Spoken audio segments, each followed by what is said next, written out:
rebels forces now destroying the tomb of Hafez al-Assad. People who are trying to rebrand themselves at the same time trying to destroy the past history of Syria. What are you making of these developments? There obviously there are two reasons. Number one, Hafiz Assad, the Sunni majority has grudge against Hafiz Assad because in 1982 he committed large number of massacre of Sunnis in Homs and Hama, around 20,000 to 40,000 in that mid, because they were uprising and they were demanding regime change or democracy like that. And second, the Latakia is the home of Alawites, where 10% Alawites live. And Latakia was thinking that it may be creating its own state. So the influence of this Hayat Tahrir's fighters there shows that they are not ready that any part of the country should be seceded and built a separate state. These two adversaries are giving that this Hayat al-Tahrir is appeasing the majority. At the same time, it is also interested that the country should not be balkanized. But overall, this is not a good sign when they have committed that they will develop an inclusive Syria where every community and region have a equal partnership in the governance.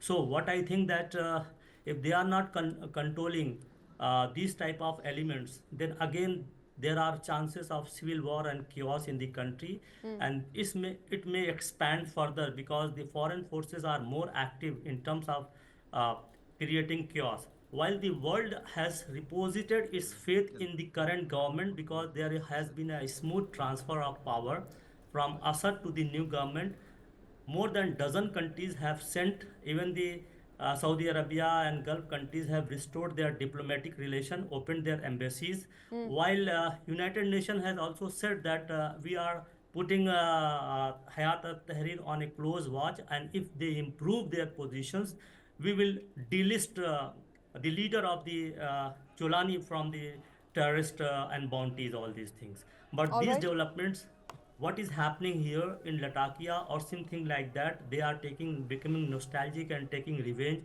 This is not good for a peaceful, stable Syria, because Syria You needs know, reconstruction. Dr. Hussain, it does Yeah, look like more than nostalgia. It does look like yeah. an attempt to destroy the history of the country. And I want to, specifically talk about Hayat Tahrir al-Sham, because here's an organization which has been branded as a terrorist organization, has sanctions against it from various countries, including the US, European countries at large. And they are the main opposition party who have really led the offensive that led to the downfall of Assad Dynasty.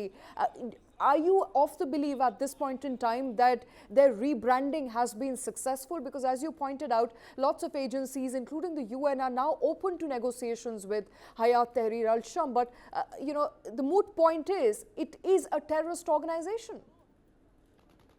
The country which has designated is a terrorist organization, the countries. Now they are rethinking on their decision.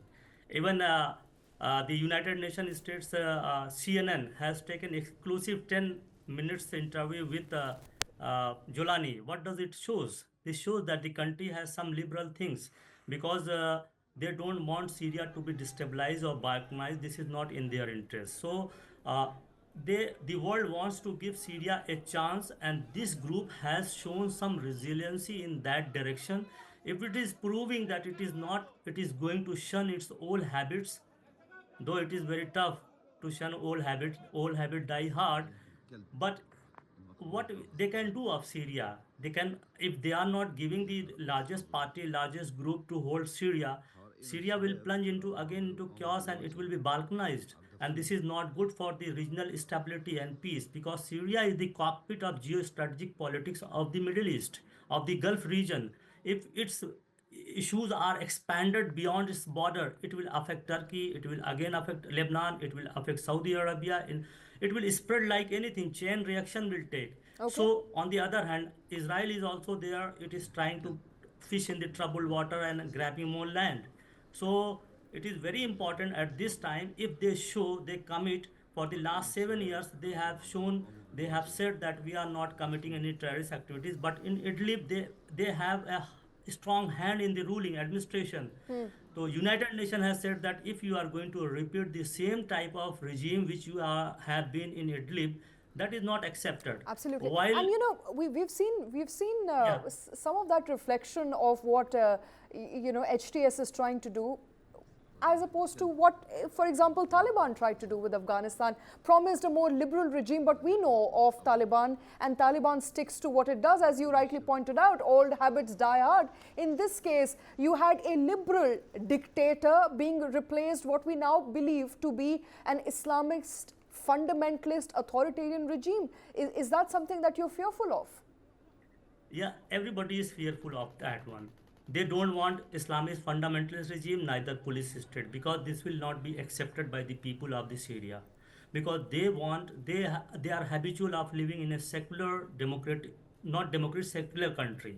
So all the it is a very tough situation to say that who will take over Syria, because just like if you say that if it is not controlled, then Syria will become another Libya, where faction fightings are going on for the last 10 years, more than 10 years.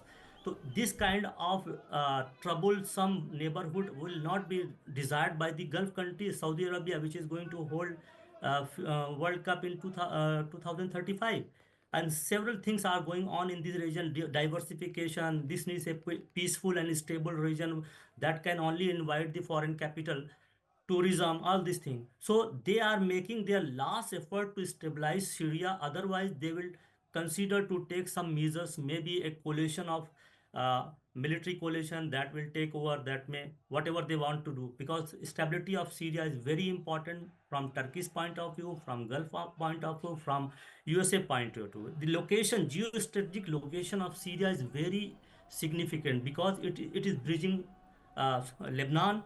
If it is again it is going to in the fold of Lebanon, it means that Hezbollah and are both are operating each other, and there will be instability in the region.